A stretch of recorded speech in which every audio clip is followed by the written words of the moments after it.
Being able to come into a space and just, want to pinch yourself because you're like so happy you're there. You want to just take in the moment and just realize who you are and where you are. I think there's a unique value in a vacation home. You're stepping into the life of a local. I did homes in Sea Ranch, Bodega Bay, and all up and down the coast, and I still enjoy working out there. Every site is such an opportunity, and you don't know what those opportunities are until you arrive there. You research cultures and you research countries and cities and demographics, and there's this whole other kind of nerdy side that makes you a better designer. To get to a place in your life where you can build your own home. What a dream come true, right?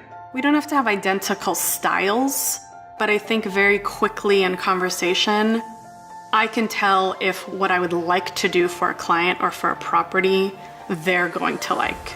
That you get so deep into it, there's nothing else you can be distracted by.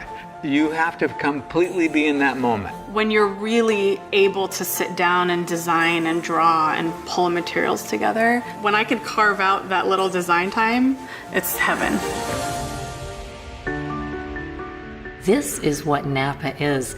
It is this gorgeous valley tucked in between the Mayacamas Mountains and the Vaca Hills. Out in front of you, you see all of these incredibly famous vineyards, and you can see all of that right here from our terrace at Silverado. I started when I was about 12 years old. My father was a winemaker in a small winery in Hillsburg. I was raised in agriculture, surrounded by agriculture, and it came to my attention that 2% of Americans come from farming families. That really hit me. I kind of refer to the Chalk Hill area as a little Chalk Hill bubble. I can be warm on this side, on one side of the vineyard, and the other side it can be cool and foggy. I will never, ever be bored with winemaking. It's impossible. Every year is different. Every vintage is different. Mother Nature throws something different at you every year. It's a constantly evolving and changing process that always keeps you almost like a perpetual student.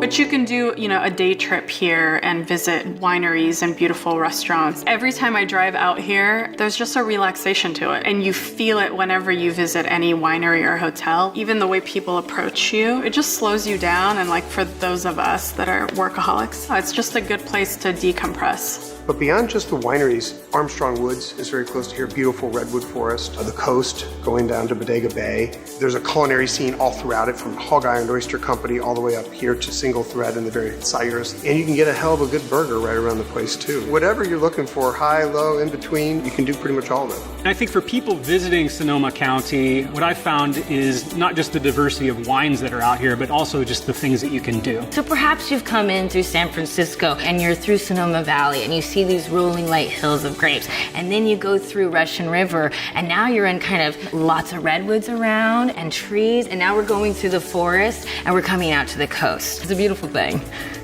The most amazing thing about wine country is how accessible it is. It's literally an hour away from the city of San Francisco, which is my favorite city in the world and one of the world's favorite destinations. There is this front porch at a vacation home.